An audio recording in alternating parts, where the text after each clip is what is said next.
Hello and good evening.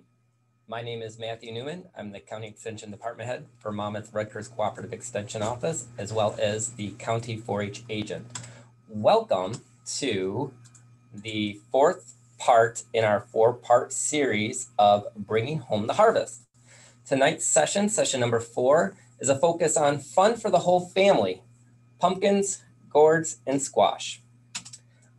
Again, this is the fourth part in our four-part series that began, about a month ago, October 7th. Each night has focused on a different aspect of the New Jersey harvest that was a collaboration between 4-H, Agriculture and Master Gardener, and FCHS departments here in the Monmouth County Cooperative Extension Office.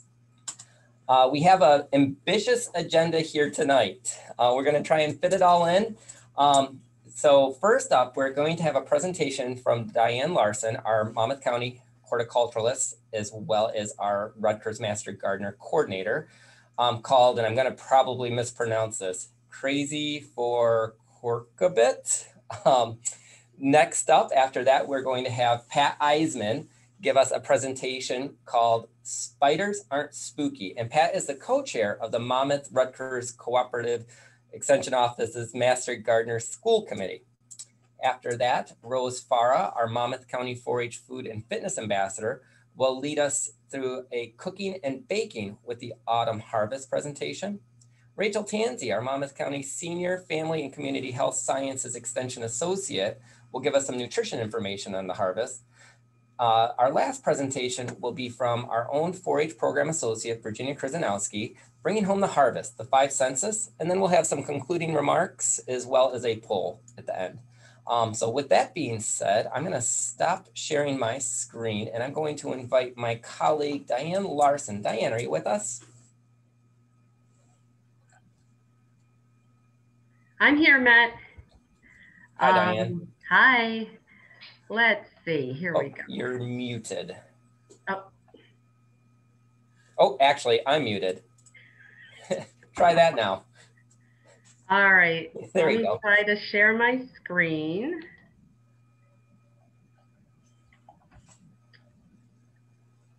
Okay, it's just a little slow tonight. And by the way, you were close with your pronunciation. It's cucurbits. I was, I didn't want to cheat either. I wanted to be genuine. I wanted to try my best, so good enough. Well, I'm still trying. Do you want, I believe I have it loaded. Do you want me to share? Yeah. Okay. Give me just a moment here. Sorry. Wait, I think maybe I was on the wrong thing. Let me see. Okay. No, I think my computer's just really slow. Okay, well, that's, you know, this is for all of you watching here on the live version. This is letting you know that it is live, that this is real. Do you have it there, Diane? Or no, it's there, but it's not. Do you want me to share what I got? That would be great. Okay, and then you'll just tell me when to it. Okay. Okay. Ooh.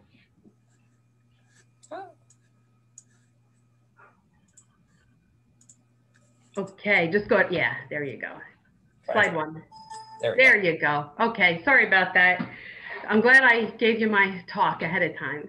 So tonight I'm going to talk about crazy for cucurbits, or plants in the Cucurbitaceae family. So when you hear that word or look at that word cucurbit or Cucurbitaceae, most people automatically think of cucumbers. And yes, cucumbers are in the Cucurbitaceae family, but they're a summer crop. And tonight we're going to talk about more of the fall winter crops. Okay. And these are examples of the fall winter crops known as winter squash. The Cucurbitaceae family contains the most species of plants used for food than any other family in the plant kingdom. And the genus Cucurbita, which includes the squash and gourds, is the most important to us for food, and not only food, but for tools as well. And I'm going to be showing that to you in the next couple slides. So besides those winter squash that we're really focusing on tonight, the cucurbits also include summer squash, and that includes your yellow and squash and your zucchini, the cucumbers that I talked about, and cucurbits are also melons, like your cantaloupes and your watermelons and your honeydews. So those are all members of the Cucurbitaceae family. Cucurbits were the first plants ever to be domesticated by humans. And that means thousands of years ago, this was the first plant that humans actually planted the seeds, they grew the plants, and they harvested the fruit, and they used it for food, and they also used it as tools. Here you see on the left at the top, that's called a ladle gourd. So they were used as ladles, as bowls to carry water. They were also used as instruments. So you see the rattle there and a drum. And my favorite thing that we use them for today is for birdhouse gourds, birdhouses. In New Jersey, we rank in the top 15 of all states for pumpkin production, which is pretty good considering we're not a huge state. So that equals 5% of all the pumpkins and gourds grown in the United States are from New Jersey. The pumpkins cover about 2,500 acres in New Jersey, and we average 11 tons per acre. So what is Thomas Jefferson doing up here? Well, recently I went to his home, Monticello in Virginia, and I was just so impressed by the vegetables that he started and his vegetable garden that he designed. As many of you know, he was the author of the Declaration of Independence. He was our third president from 1801 to 1809. And he's also known as America's first gardener. He loved to grow lots of different varieties, and he selected different varieties and hybridized them. So he just loved his garden, and I'm going to show you his garden in the next slide.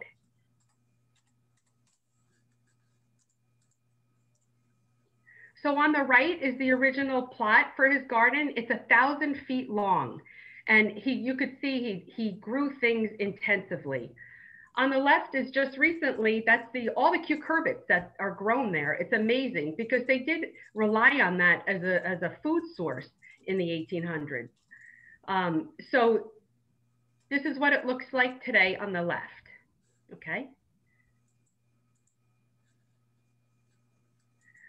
And there's me in the pumpkin patch practicing safe distancing and masking habits. But I wanted to show you how they grow. So you could either grow them as trailing along the ground, or you could grow them on trellises up. You have to give them a lot of room if you're going to let them trail along the ground, as the vines can grow up to 20 feet long. And most of the time when they're grown trailing along the ground, the heavier, larger cucurbits are grown that way, because if you grow them on the trellis, they're just going to break off.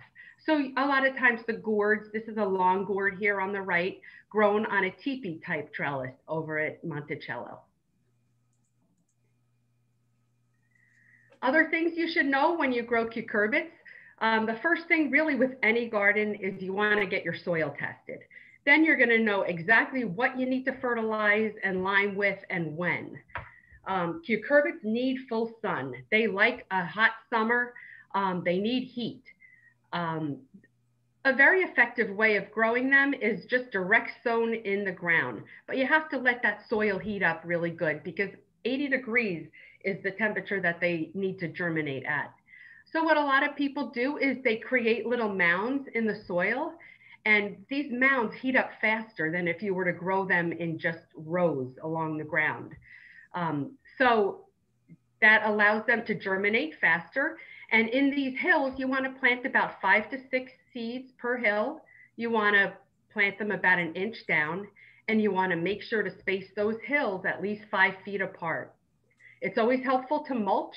That's going to help the moisture stay in the soil. It's going to help the weeds stay down. And most importantly, when they do start to fruit and you get your pumpkins or gourds, if the fruit's laying on mulch like a hay or a straw, that's going to keep them clean and dry so they don't rot. So that's real important to mulch. They do need a deep watering once a week, and you want to make sure you keep that water off the leaves because they get a lot of foliar disease like powdery mildew. And if you keep those leaves as dry as possible, that's really going to help with that. Most cucurbits have yellow flowers. There's only one that has white. I'm going to show that to you later. And they have separate male and female flowers on the same plant. So you can see at the bottom, that center flower, it's just about done flowering. That's a female. And behind that is the start of the fruit that's growing. So a lot of times people will call me in the spring and say, I have tons of flowers on my squash plants, but I don't have any fruit. Well, a lot of times the first flowers that start on the cucurbits are the male. So you're not going to get a fruit on the male. You have to wait, be a little bit patient, and then let the female flowers start. And if you see bees, that's what you want because they're out there pollinating. Okay. There's many different species of cucurbita. So cucurbita is a genus. Moschata, this is the first genus we're going to talk about. This is a species, Moschata. And this is one of the varieties that I saw at Monticello. And I just wanted to share with you the way they label their plants. So you see the label on the right, it says Cucurbita moschata, that's the genus and species. The variety is potato pumpkin. And then if you look at the top of that label, it says TJ 1794. That means that specific variety was grown by Thomas Jefferson at Monticello in 1794. And what he said about this one was, it looks like a pumpkin and tastes like a sweet potato. So he called it the potato pumpkin. And if you open that up, you'll see the meat inside is very dark, rich, red, and very sweet. So this just shows you how old and how long these varieties have been around. Other types of, the mochatas originated in Central America and Northern South America. There's 3 different categories of the mochatas. The first is called the neck group. And you could see the butternut squash has a long, thick neck. That's one group.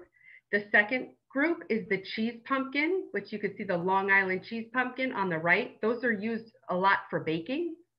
And then the last one is the tropical group.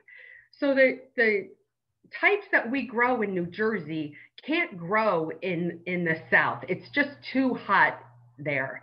So if they pick one of the tropical varieties, such as the Seminole on the bottom, that one can withstand the heat. And that Seminole is a very popular pumpkin grown in Florida. The next species is Cucurbita maxima, also known as the giant pumpkin. This species originated in South America, and this variety was at Monticello, and you could see Thomas Jefferson grew it in 1774, and it's called Zucca bianca, and that translates into white pumpkin, obviously. Next. Other maximas, a lot of them are good for eating: the Hubbard squash, Turk's turban, and the buttercup squash. And then at the bottom there's a French variety that was at Monticello, and I don't speak French. I should have called my friend Irene Winnott to help me with this, but I'll give it a go, so please forgive me. Rouge V de Temps pumpkin. And I did look that up. Rouge V translates to vivid red. So that's obvious from the beautiful color. And Étampes is a medieval city in France. So this pumpkin is originally from France. And that again shows you how old these varieties have been around. Also, the Maxima group are those giant pumpkins. And yes, there is a Giant Pumpkin Growers Association. Several years ago, I went up to their Giant Pumpkin Festival in Cooperstown, New York. Unfortunately, I looked it up and it's no longer in Cooperstown, and they kind of move it around, but it was just a great time. It was held right in the parking lot of the Baseball Hall of Fame. And people came from all over New York to enter their huge pumpkins. You could see the one on the left for his variety of pumpkin. He got the New York State record that year, which was 1,177 pounds. And there's a happy farmer in the middle one for her 1,248 pound pumpkin. Here's some other shots of the time that we spent there. There's my daughter up in the middle, and she's 20 years old now, so that shows you how long it's been since we've been there. But I wanted to show you the only way to move these around is to put them on pallets. And you could see the picture on the bottom. They have a forklift moving them and a backhoe to put them on the scale to weigh them. And then the most fun at the end of the festival, they have a pumpkin regatta. So they hollow out the largest pumpkins and they get in them and they have a great race. It's a lot of fun.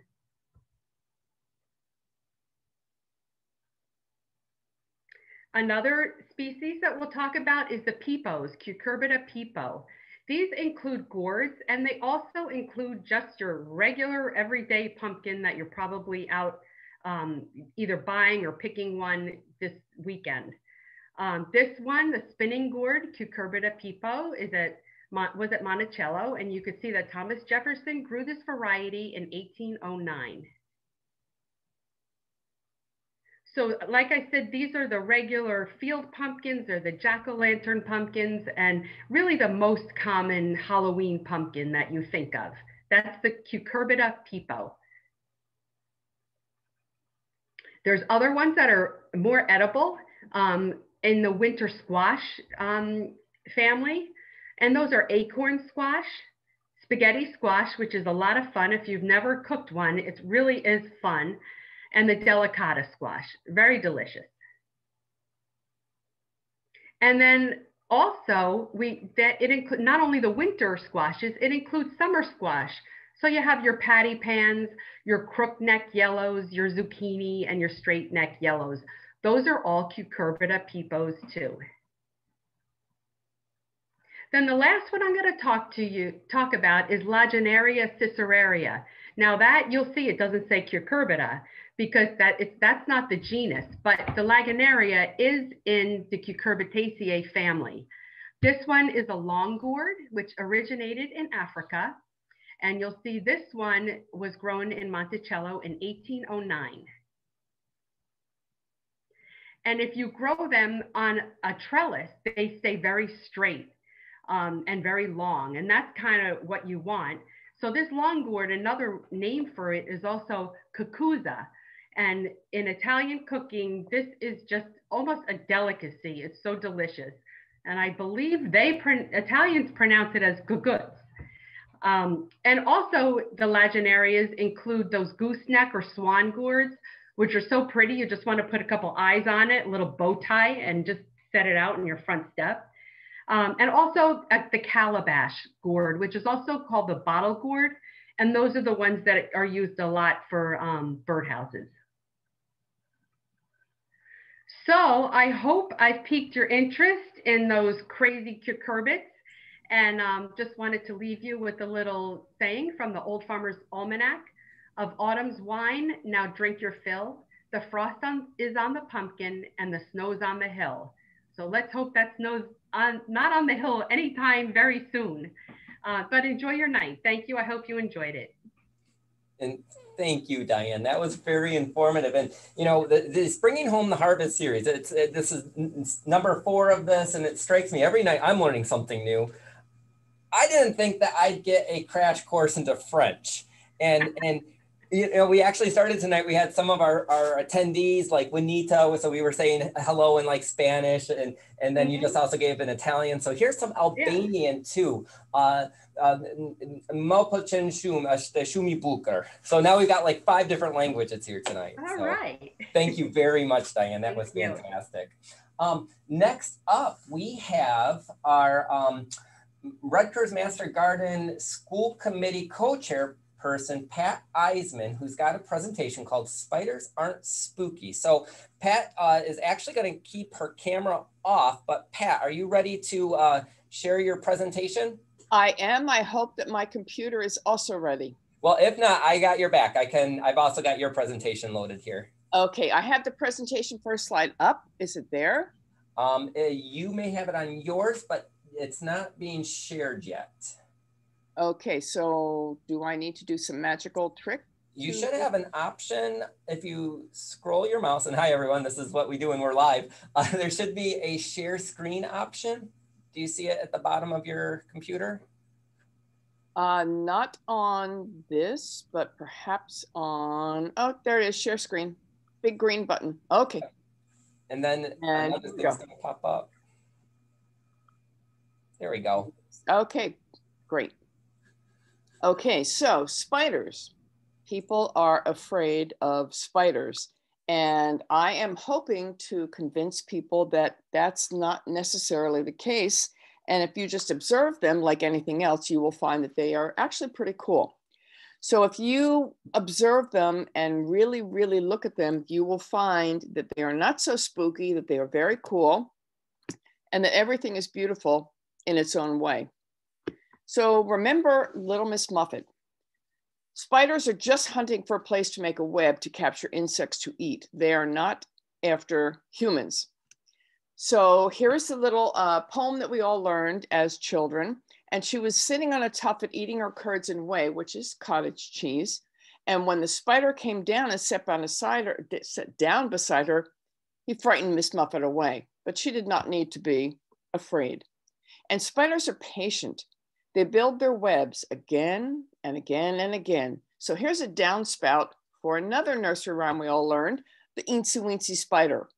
So this spider went up the water spout, which is a downspout that captures rainwater from your gutters. And the web and the spider were washed out.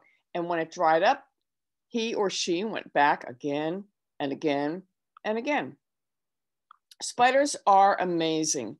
There are 45,746 different species of spiders, according to the World Spider Catalog. Not all spiders make webs to catch their food for them to eat. Some jump or run to capture their food, which is mainly insects. Spiders who weave webs often make several webs, so the number of webs that you see is not the numbers of spiders around. Cute spiders. Yes, really. Look how cute this guy is. He's got big brown eyes. They have up to 8 eyes, but these ones that I found, this is one hiding between a couple of leaves, can be considered cute. This one looks like it's smiling. Nice painted face for this one.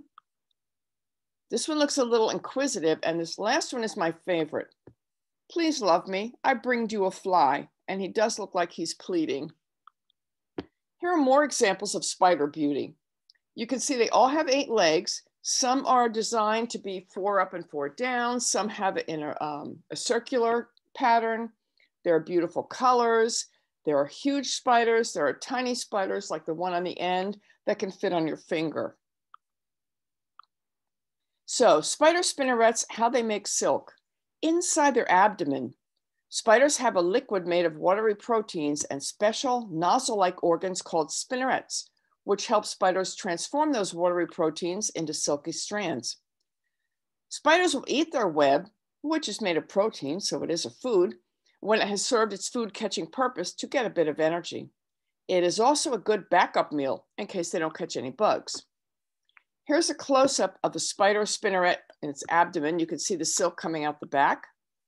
And here's an amazing picture of a spider who started off at one end, maybe 6-8 feet away, and propelled itself while the spider silk held onto the first place and can come across a large gap and make a web from there. And here's one we're all familiar with, where the spider comes down on its silk. So we would be overrun by pests if there weren't any spiders.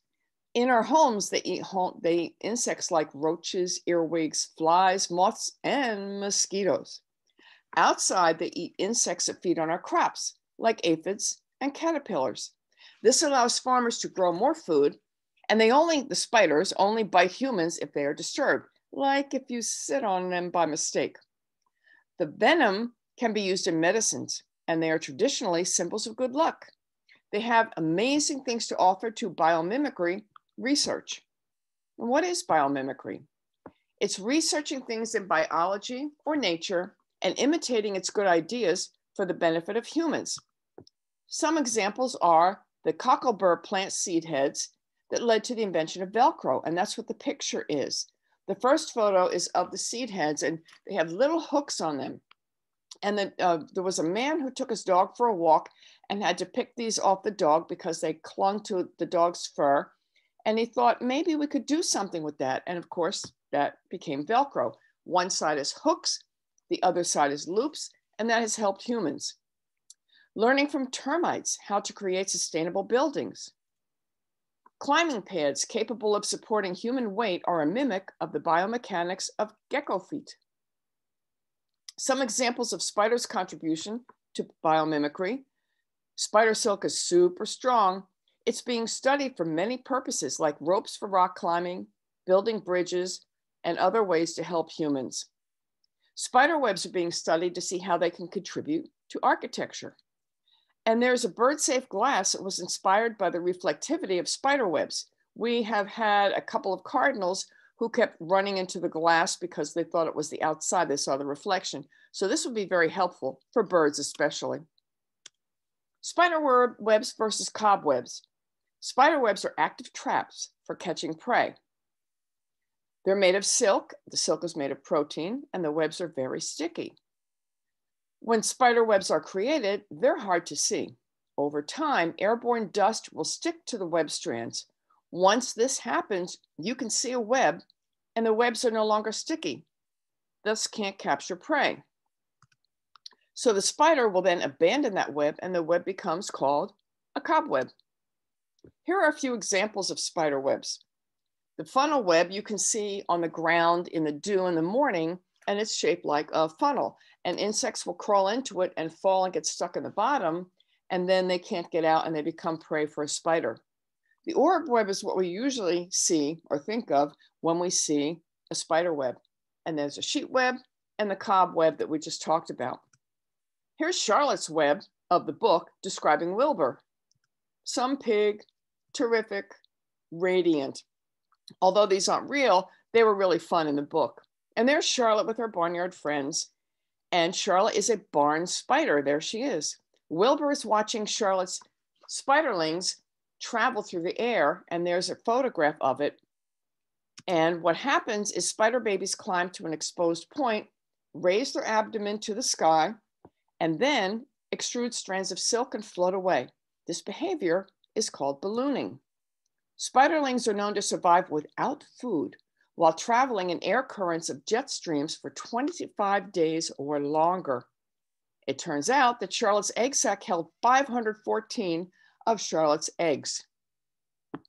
Here are the differences between insects and arachnids, which are spiders, scorpions, ticks, and other creatures. Insects have 3 body parts: the head, the thorax, the abdomen. The arachnids have 2. The cephalothorax, which is a combination of the head and the thorax, and an abdomen. Insects have antennae. Arachnids have no antenna. Insects, some have wings. Arachnids, no wings. Legs, very important. Insects have 6. Spiders, other arachnids, have 8. And their eyes, the compound eyes of insects, have thousands of tiny eyes that work together. And the spiders have simple eyes, up to 8, that work together. I went back to see an original Spider-Man video, and as the song says, Spider-Man does whatever a spider can. No, Spider-Man can't do everything that a spider can, but he does weave a great sticky web and much faster than a spider can. And I found these pictures. The one on the right, his front costume is a little blurry because it's so old, but you can see 6 legs. And on the left, there are 6 legs on the back of his costume. And we know now that spiders have 8 legs. So that was a problem back then. How can you find out more about spiders? You can observe and be a citizen scientist. Next time you see a spider, just quietly observe it. You may see one in your house or go looking for some spiders outdoors. Some ask questions to yourself as you observe a spider. What's it doing? How does it move? Is it spinning a web? Do you see a web with no spider in sight? The spider is probably patiently hiding and waiting for an insect to land on its web. Remember, everything we know about the great outdoors has been observed by people. So record your observations in your journal. In words, describe what you see, take a photograph or photographs of what you see, and draw a picture or pictures of what you see. Enjoy observing and discovering as these people have in the outside. All you need to do is be very quiet and observe. And important, remember, be gentle and kind to creatures and other living things as you observe and discover. Awesome. Thank you so much, Pat. That was really informative. I've been watching some of our comments here in the chat pod, and Bill, he liked the one picture of please love me, I bring you a fly. And Dolores found a lot of the information you shared very informative. So thank you. Thank you again, Pat. Sure. Would you be able to stop sharing your screen now? Yes. Yeah, right at the top, you should have a stop share option. Okay, I see a new share. Start video. Oh, stop share. Hello. There we go. Okay. Thank you, Pat. Thank you so much. Next up, it's a special treat. We're going to have one of our 4-H youth members, our 4-H food and fitness ambassador, Rose Farra. Rose, are you here? There you are. Hi, Rose. Hello. How are you? Good. Very good. So I know we have your ambassador video. Would you like me to share your video right now? Yes. Awesome. So I'll do that, and then we will have you talk us through a cooking and baking activity here. So let me just share my screen here real quick. How you doing today, Rose? Good. Good. You enjoying the fall weather? Yeah. Yeah, it's good sweater weather. So there you are, Rose. So we're gonna play. Oops, actually, you know what though? We're gonna stop because I need to optimize it first. One more second. Here we go. He says. All right, let's try this again. Farra. I am the 4-H food and fitness ambassador, and I'm here today keeping fit through this massive pumpkin patch. Later today, I'm gonna go to the apple orchards to pick some delicious apples to make some healthy snacks.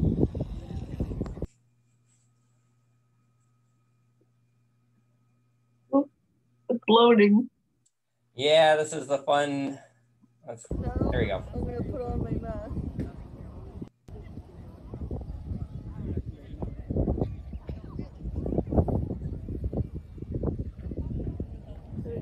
This one looks like a good one. Look how huge it is. We could go bowling in the pumpkin patch.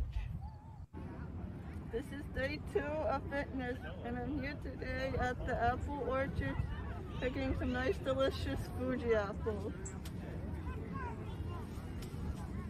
Look at this nice, delicious Fuji apple. I can't wait to go home and bite into this delicious, nutritious Fuji apple.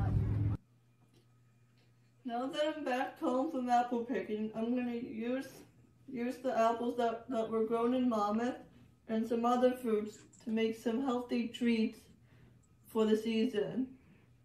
You can also make mummy apples and other fun decorations to set up the table. I hope that you stay healthy and stay fit during the seasons. This is Rose Farra, your food and fitness ambassador. Peace out. Awesome. Thank you so much, Rose. That was great. So, Rose, I think you've got some more things for us here tonight, right? I'm going to share my screen. All right. Yeah, I see that. So let's see. After the unfolding and the reorganization. And Rose, do you have some sound playing in the background? I think that's. It was the first setback from Axel.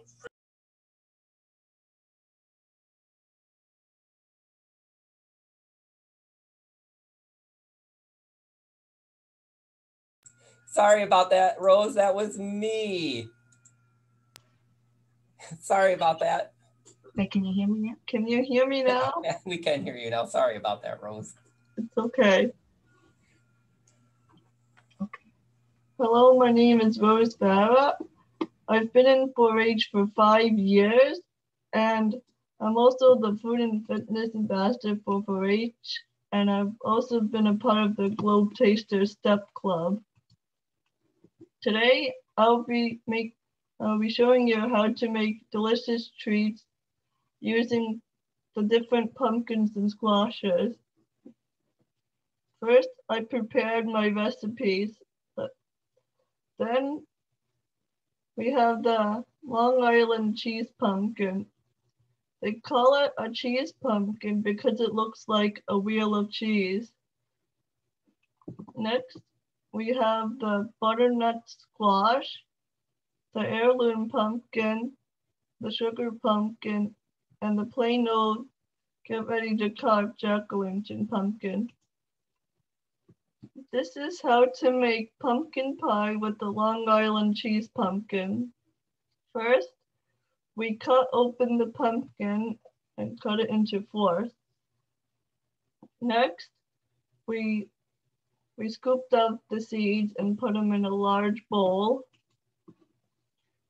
Then we put them on a baking rack and added 1 cup of water and covered it with tin foil to steam. After baking, we prepared the pumpkin by processing it in the food processor. Then we strained it, and then we drained it overnight. We had to use coffee filters so the pumpkin won't fall out. Look how much water was in that pumpkin.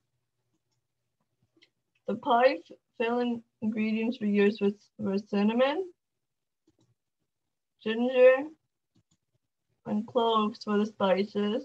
The minerals were salt. The sweetener we used was honey, and we also used evaporated milk. After that, we incorporated all the ingredients together and mixed it using a whisk. Then we put it in the pie crust and baked it under 350 degrees for 45 minutes. All done. Forgive my thumbprint. We were checking to see if it was completely done, but it was not quite done yet. After that, we checked it with the knife, and if it came out clean, we knew it was ready to cool down and eat. Next, I'll be showing you how to make stuffed heirloom pumpkin. First, we cut open the top of it and scooped out the seeds. Next, we oiled the pumpkin and added salt and pepper. Then we baked it for 350 degrees for 1 hour. This is what it looks like when it's all done and ready to eat. Look how delicious it was, and it was certainly delicious to taste. Can you see the cranberries and walnuts we put in it? This is how we made the stuffed heirloom. First, we got all the mise en place ready. Then we fried ground sausage till it was done and we set it aside. Then we added mushrooms and onions to the pan to saute for 5 minutes. And we deglazed the pan with cider.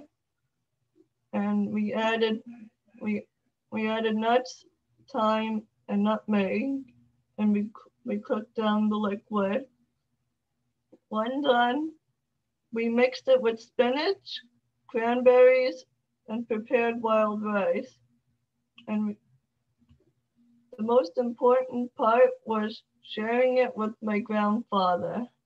Look at the fancy folding napkins Virginia taught us and Globe Tasters. Thank you, and I hope you enjoyed my presentation. That was great, Rose. And I don't know if you can see some of the comments here. We've got from Dolores says, hi, Rose. Michelle says, thank you, Rose. And there's actually a question, and we're gonna see if you know the answer to this, but we've also got great job, looks great. So Rose, do you know the question? And if you don't, I'll ask some of our panelists of experts here. Why is it called a Long Island pumpkin? Do you know? It's from Long Island. That's easy enough, isn't it? That works. So good. I don't know if that's the answer or not, but I like it. I like it. Thank you so much, Rose. That was great. No problem. So next up, we're going to be joined by our Monmouth County FCHS Program Associate, Rachel Tansey, who's going to be giving us some nutrition information on some of the various foods that are here for the harvest. So let's pull up Rachel and... Good evening, everyone. I just want to start sharing my presentation. I'm just going to take a few minutes of your time and discuss with you how pumpkins pack a big punch. So here we go. Should be coming up on your screen now. There we go. So my name is Rachel Tansey, and I am the FCHS Senior Extension Associate here in Monmouth County for the Department of Family and Community Health Sciences. Our department works throughout the community to promote health and wellness through education and research.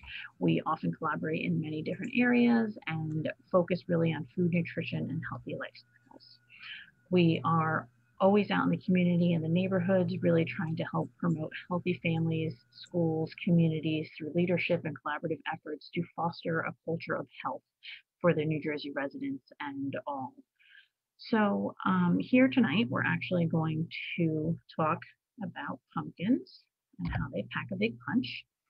So just some information here about the nutritional value of pumpkins, that the brightly colored pumpkins, or even really any winter squash, tells us that they're loaded with nutrients. Very high in antioxidant power, helping us prevent certain illnesses and diseases. They have quite a bit of different nutritional value here, as you can see on the left. Only about 1 cup of cooked pumpkin contains quite a bit of nutritional value. Low in calories, 49 calories, even has a little bit of protein, about 2 grams, 12 grams of carbohydrates, and these carbohydrates are good for us, helping us sustain energy and getting through our days, having sustained focus for the tasks at hand. Great in dietary fiber, helping our digestive tract stay in check. Even 37 milligrams of calcium, which is really important for our bones and our teeth. And other vitamins and minerals, as you can see here, magnesium, potassium, zinc, niacin, folate, and even vitamin C. Vitamin C being really critical right now to help us boost our immune systems and stay healthy as the fall and winter months approach. But don't forget about the seeds. So that was really talking about the fleshy part of the pumpkin, but the seeds themselves often get discarded. And I would really recommend trying to roast them yourself. If you're going to carve a pumpkin or use the pumpkin for some sort of baking or cooking of some sort, I would really scoop out the seeds and kind of clean them and get all that, fleshy part off of them, rinse them, dry them a little bit, pat them dry, and then get your oven maybe around 350 or so. That's what we do. And we just drizzle a little bit of oil and whatever our favorite seasoning is. So this is actually a picture of ours that we had roasted with just a little bit of salt and pepper. We've also done it with cayenne to give them a little spicy, a little drizzle of maybe honey to give them a spicy sweet. Over the years, we've tried different recipes. So whatever you really think might be up your alley, definitely you should try them out. The nutritional value of seeds actually has been found that they have quite a bit of zinc in them. So, that tiny little seed does have many different nutritional components that are healthy. They're a rich source of vitamin E and helping our vision and helping our body stay healthy in that respect. The beta carotene found in pumpkins is important for our eye health.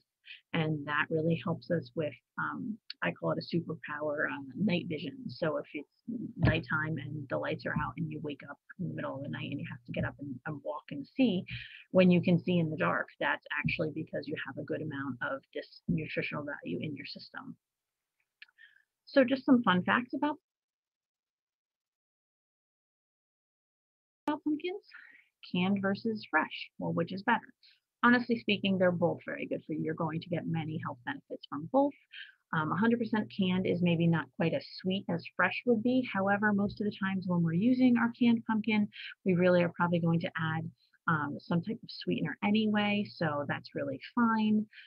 The convenience of having canned in the house is nice too. We just bought 3 cans in our house. We bake with it, we cook with it, we make soups with it, we make, many different things, or we often have many squashes where we will roast them as well, and they come out delicious. So depending on what the squash is and what we might be using it for is really how we have it. And, I would suggest that as well. If you haven't tried one, maybe a different squash, do that. So for the fall months, we try to use many different ways to use the fresh because that's when they're really at their peak season. And, we really want to make sure that we're promoting and helping our agritourism and the local farmers. And when not, then I would have used some of the canned as well.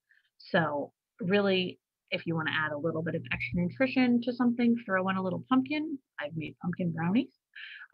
As I said, soups and things like that. And no one's, complaining. They always taste delicious. So the seeds themselves are actually, as I mentioned, packing a big punch also, not just the fleshy part. They were often used as food and medicine. They have quite a bit of nutritional value as well. And that actually the first pumpkin pie also was sort of created by just lopping off the top of a pumpkin and adding some milk and spices and honey, and that sort of became the first pumpkin pie. Also, I'm not sure if you were aware, pumpkins are fruits, not vegetables. They are considered part of the plant family because they have the fruit family because they have seeds on the inside of the actual pumpkin, and this makes them a fruit. So they're a member of the gourd family, like watermelon and winter squashes as well. And just a few other facts that actually pumpkins can be grown almost anywhere, maybe not Antarctica, but they even do grow in Alaska. And that the seeds are delicious as a great little crunchy, salty snack if you roast them up. And, actually October 26th is National Pumpkin Day. I'm not sure if you were aware of that. So one of the autumn squash soup recipes that we often create many times throughout the fall and winter months is very simple. This is the recipe, but I've made it many times with different spices and different, things that we've had on hand. I've made it with fresh squash. I've made it with the canned pumpkin. I've made it with fresh. And if we didn't have butternut squash, we used eggcorn squash. So really, that's why it's called autumn squash soup. So it's whatever squashes and things you have on hand makes it simple and easy. So we've made butternut squash and peeling it and cubing it up, getting rid of those seeds.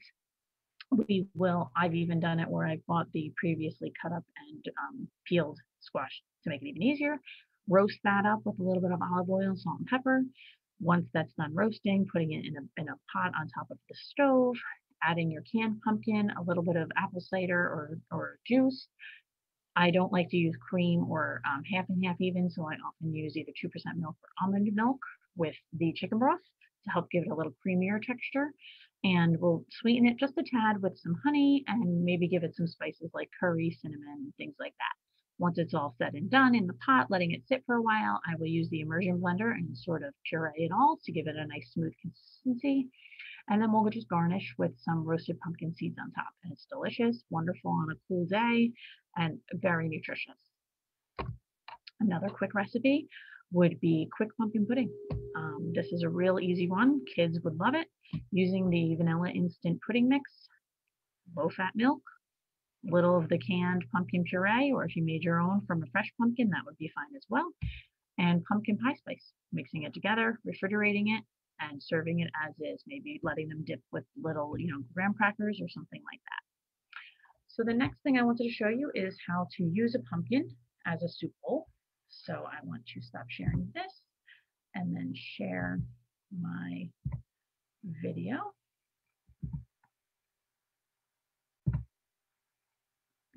Sure. Good to go.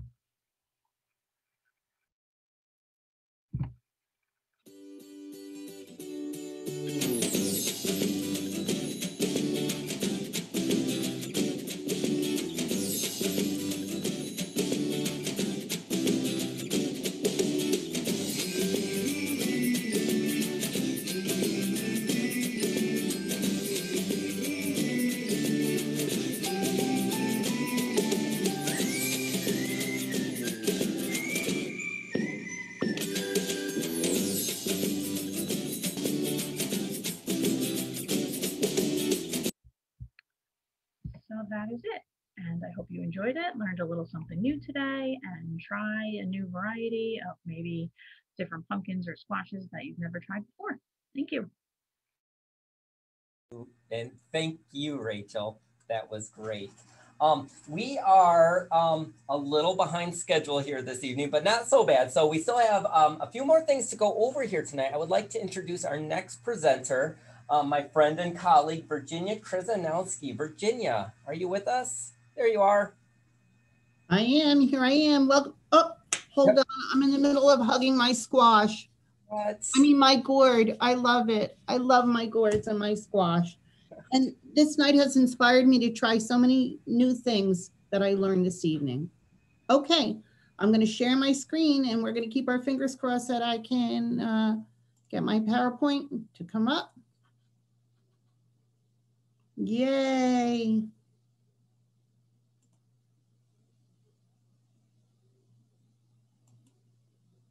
Well, okay, everyone. So thank you for participating this evening. And this is called Bringing Home the Harvest. And I am really bringing it home. The last presenter on the last night. So here we go. Okay, so pumpkin, squash, and gourds, oh my. And we have quite a collection here. So why not be a connoisseur? We've learned so much about them this evening. We want to just embrace them and make them part of our harvest season. Okay.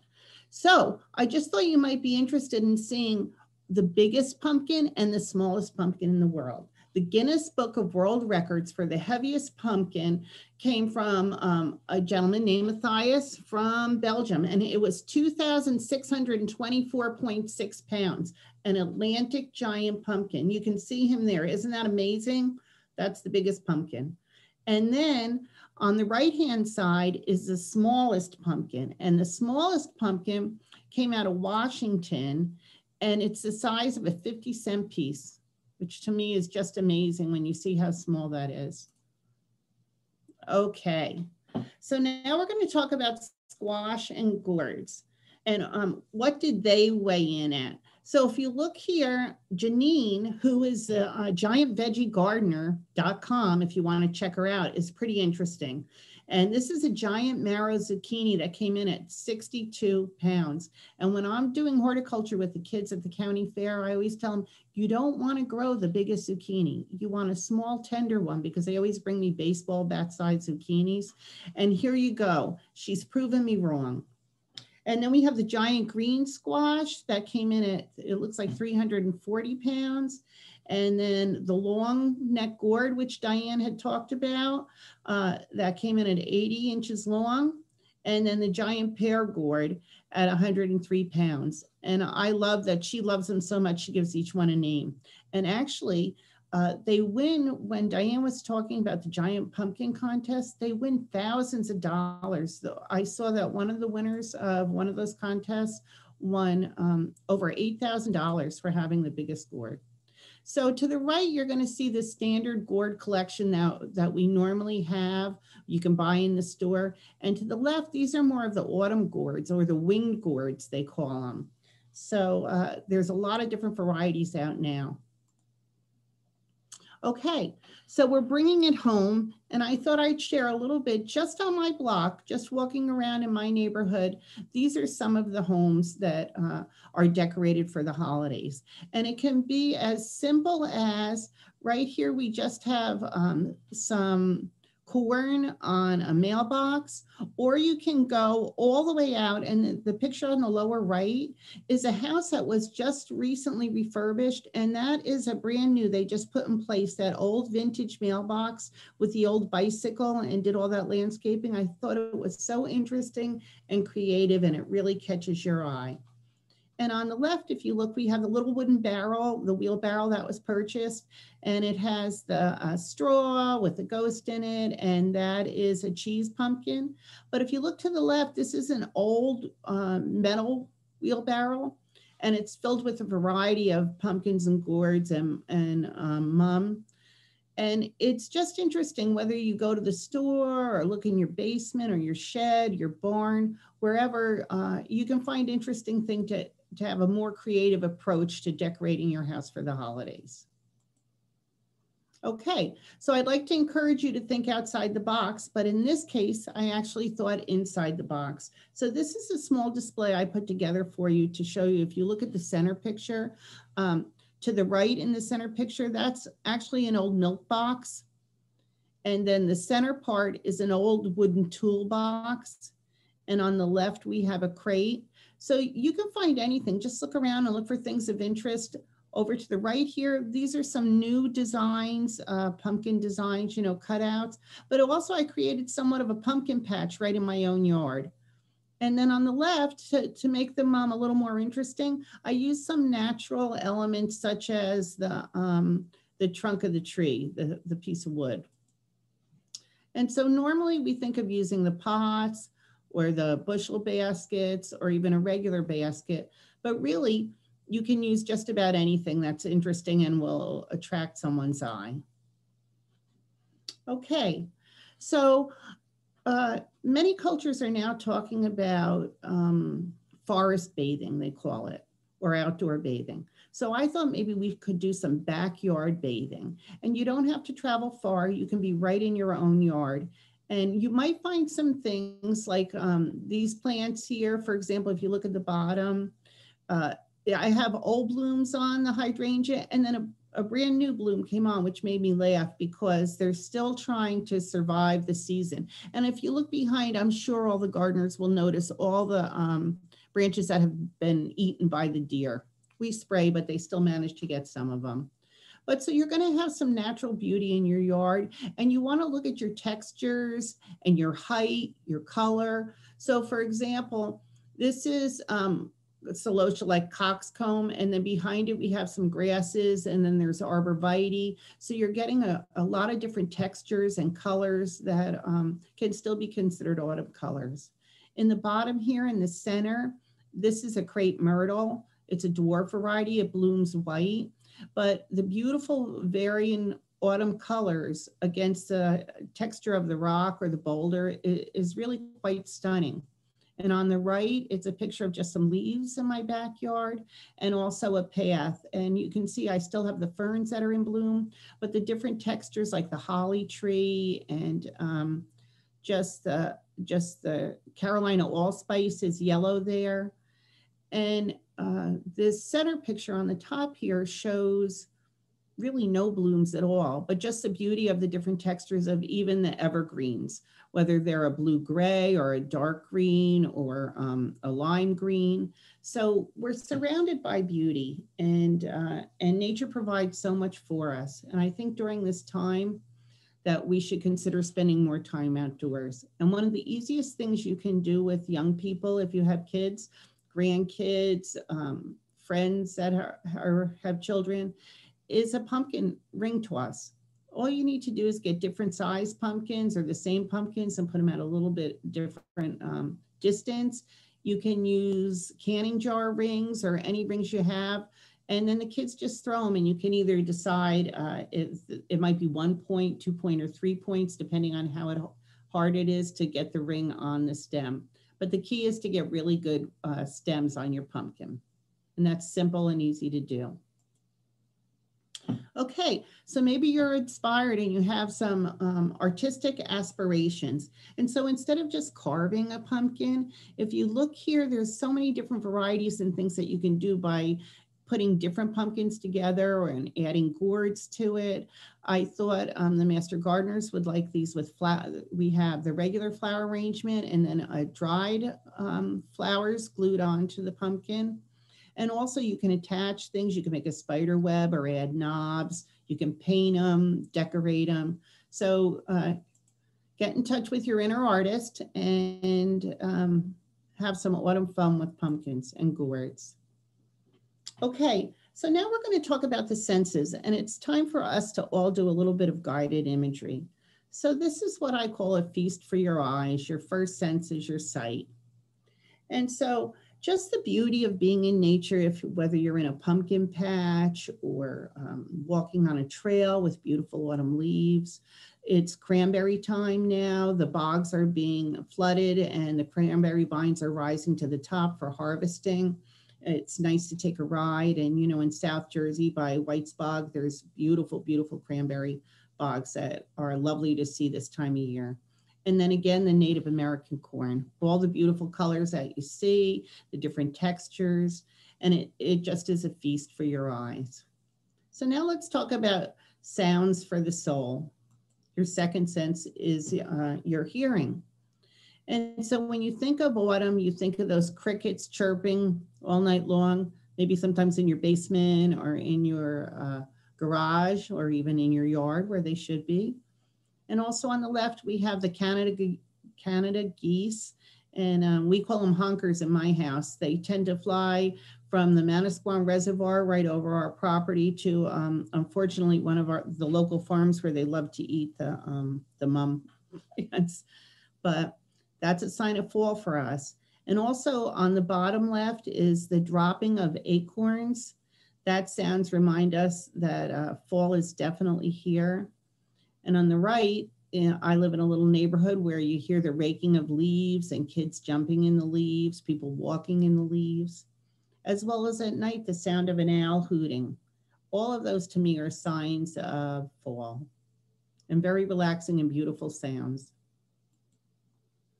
Okay, so we've done a lot about the taste this evening, and there's a lot of tastes, and usually they're tastes of tradition. When you start thinking about the foods that you think of this time of year, a lot of times it's a sweet potato casserole or sweet potato pie, this squash soup, apple cider, or hot apple mulled cider, cranberry sauce. All of these things remind us of the season, and especially a cup of hot chocolate. And then we think about the scents, the smells of the season. And again, all of these are very comforting and relaxing items that bring back memories, remind you of a place or a person or a time in your life. And so, of course, the baking of the pies, the crackling of a fire and the smell of the wood burning, that turkey roasting in the oven, and then candlelight. It starts to get dark earlier, and we love to light candles, and many of them are scented and just bring a relaxing aroma to your home.